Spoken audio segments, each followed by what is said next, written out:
And the officer then reached out and he grabbed his arm to pull him into the car. So now it's like the officer's pulling him inside the car. He's trying to pull away. Police say he just said the police pulled him in his car the front seat. This guy is a liar because the police will never pull you into the front seat of his car. Sounds more like he attacked the police officer in the front seat of the car. after the police Officer then reached out and he grabbed his arm to pull him into the car. So now it's like the officer's pulling him inside the car. He's trying to pull away. say Then reached out and he grabbed his arm to pull him into the car. So now it's like the officer's pulling him inside the car. He's trying to pull away. Police say Michael Brown was a suspect in an alleged robbery of cigars at a convenience store before he was shot and killed by a police officer. We're joined again by criminal defense attorney Danny Savalos. We're also going to bring in Mo Ivory, host of the Mo Ivory Show, also an attorney. Mo, we've been talking to Danny. Danny tells us in his mind this news about the alleged robbery changes the equation some. It would give the police probable cause to stop Michael Brown, and if he was fleeing after an altercation with the officer, as the police now allege, it would give the police legally reason, Danny says, to shoot that young man in the back. What do you make of that?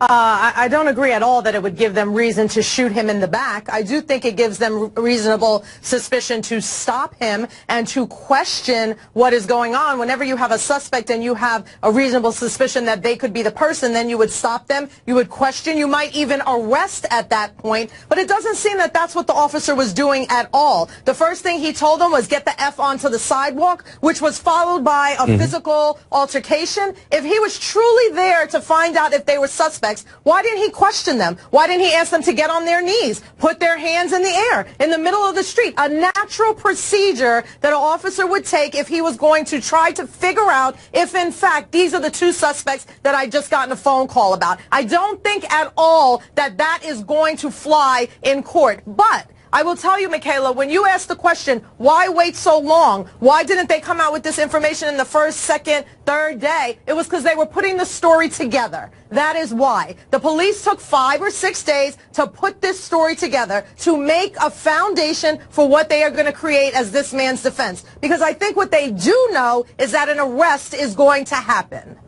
An arrest of the officer. Absolutely.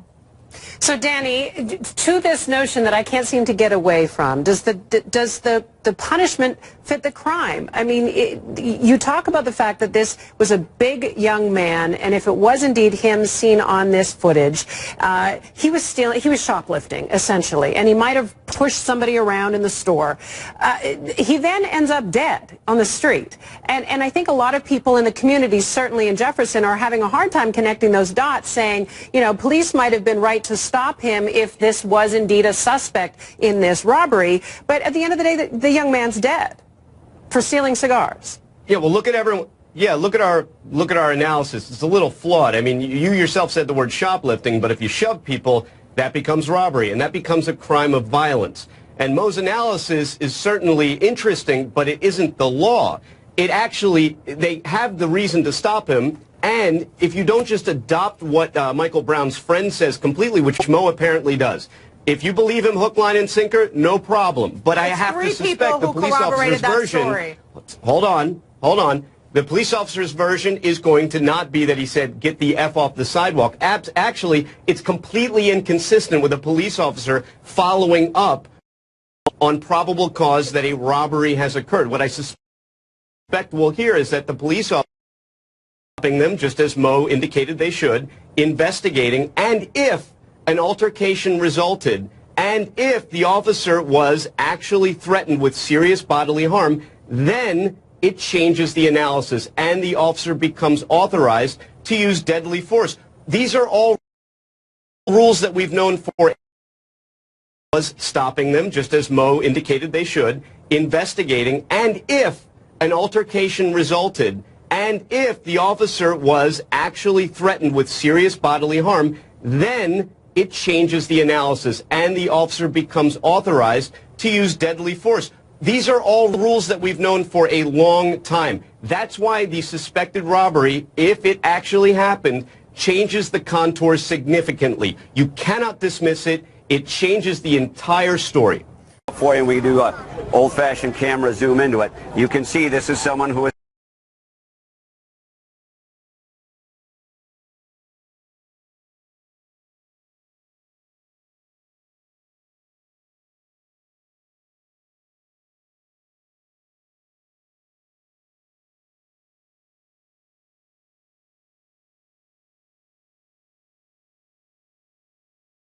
Here is the proof, witnesses with him. When strong-arm robbery, he hands stuff to the witness in the store and with him. What a bunch of liars.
Here is the proof, witnesses with him. When strong-arm robbery, he hands stuff to the witness in the store and with him. What a bunch of liars.